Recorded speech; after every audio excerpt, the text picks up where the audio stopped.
Hey folks, it's good to be back. You know, the month of December we had to go off the air because a lot of technical difficulty that we had with our website and with different hosts and different things. But we got it all fixed and we are back up and running. So I hope you'll enjoy this episode. I'm excited to be back with you. Welcome to another episode of Larry's Rants, Raves, and Reviews! Now, it's the moment that you have all been waiting for. Here comes the man, the myth, the legend, my papa! Here's Larry!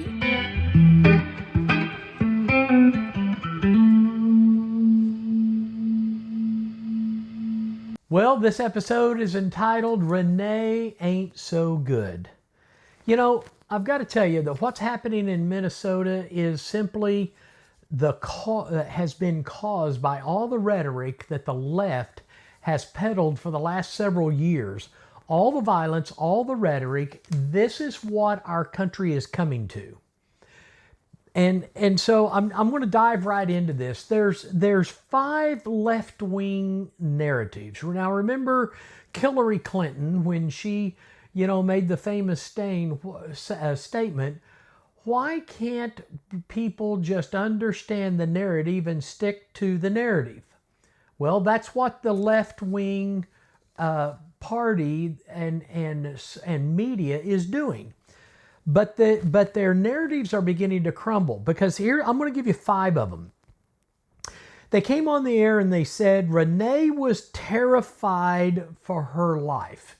Now we're talking about Renee who was there and took her car and rammed into the ICE patrolman and he shot and killed her. And so immediately the left wing wants to come out and give you a sob story.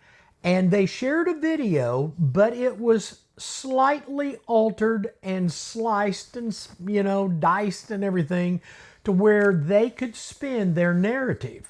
But then the real full-length video came out and we could begin to drill down through it and see the truth. So they said Renee was terrified for her life, but she really absolutely was not terrified for her life. She was smiling. She was taunting the officers. She literally had zero fear. And the reason for that is that Renee Good wasn't just passing by. She parked sideways and blocked ICE agents for over 3 minutes and was dancing in her car, blaring her horn, honking her horn, and as she was protesting.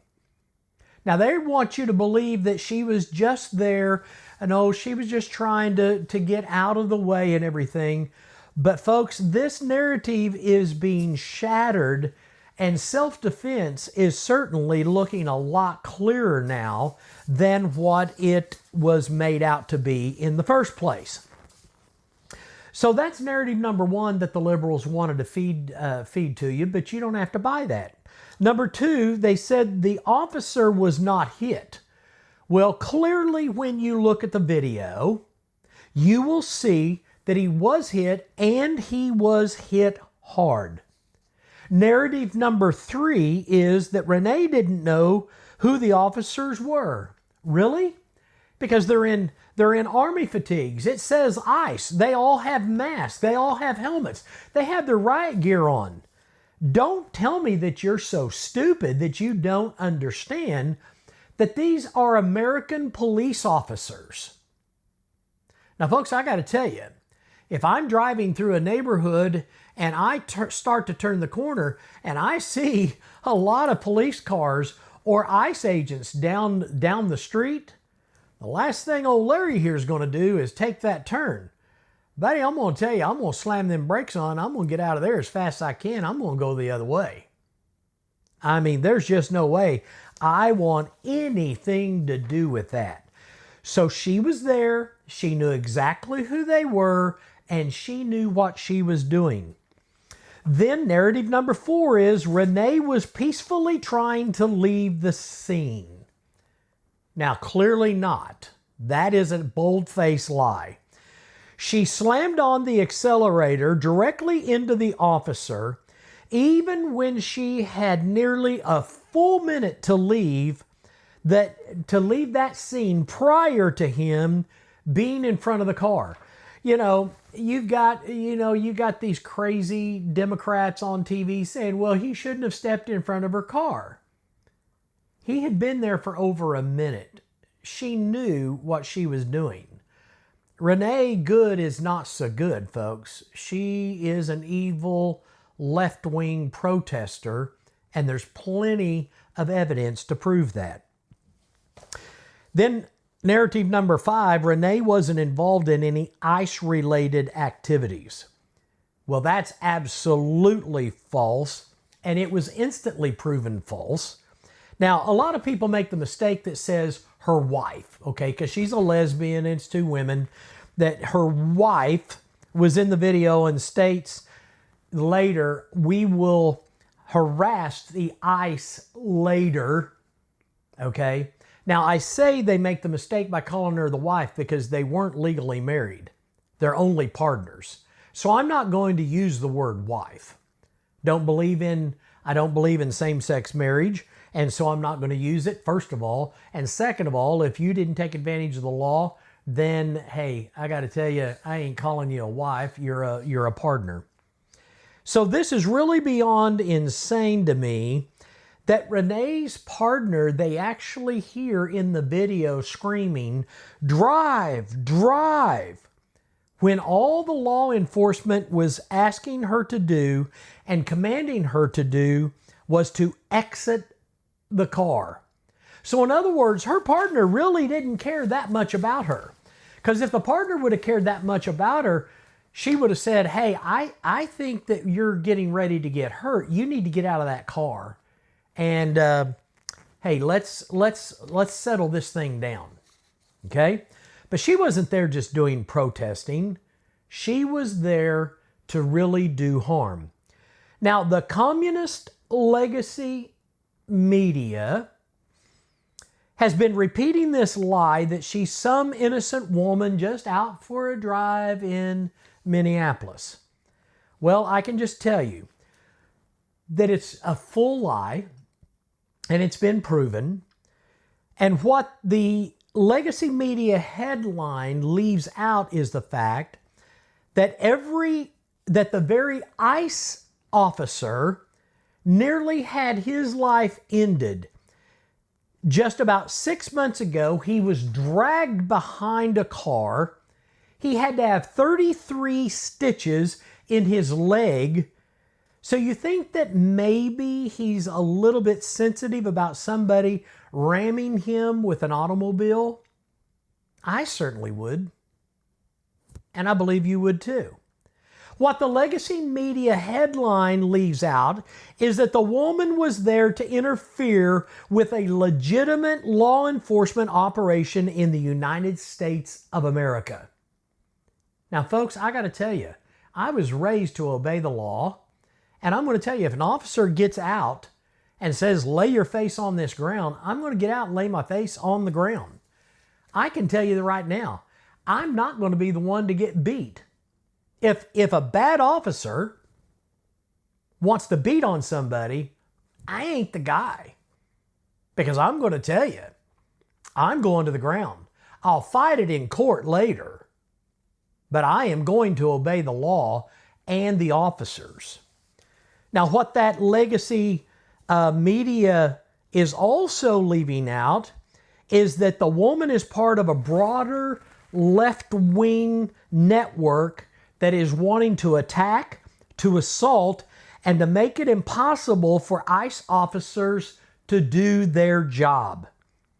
Now, if the fake media wants to tell the truth, which they don't, they ought to tell the truth that a group of left-wing radicals have been working tirelessly, sometimes using domestic terror techniques, to try to make it impossible for the President of the United States to do what the American people, we the people, elected him to do.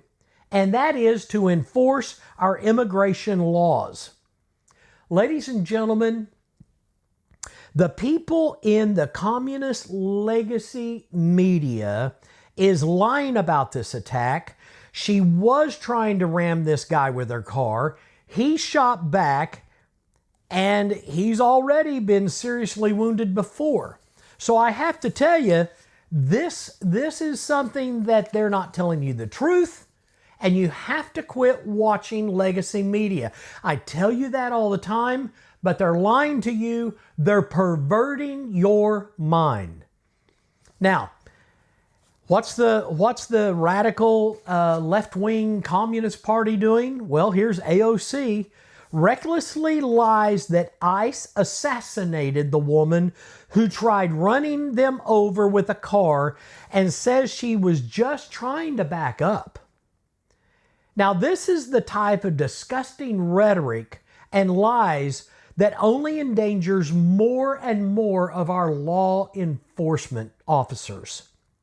This is a perfect example of the left's rhetoric that keeps these nut jobs all hyped up and creating chaos in America.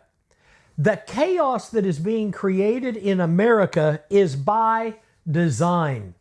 The Legacymedia shows angled shots that makes these protests look much larger than they really are. There's paid protesters that are out there to make it look real legit. These things are happening in America, and it is the Communist Democratic Party that is funded by George Soros and his like that is causing all of this to try to happen.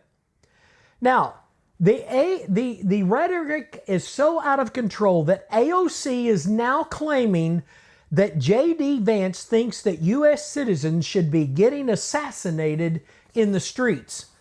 Now, you have to say, why in the world would she say something like this, Larry? Because she has her eye on the big chair in Washington.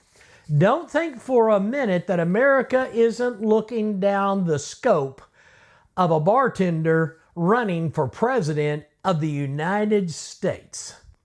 She's got her eye on the prize, and she knows that J.D. Vance is the one who's probably going to step in and get the office after Donald J. Trump is out of office.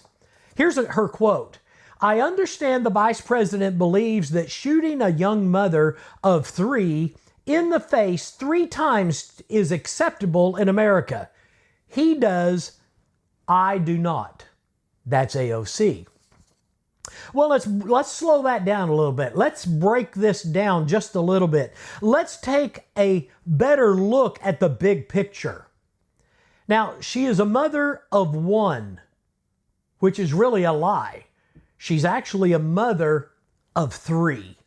She lost 2 of her children due to neglect and abuse.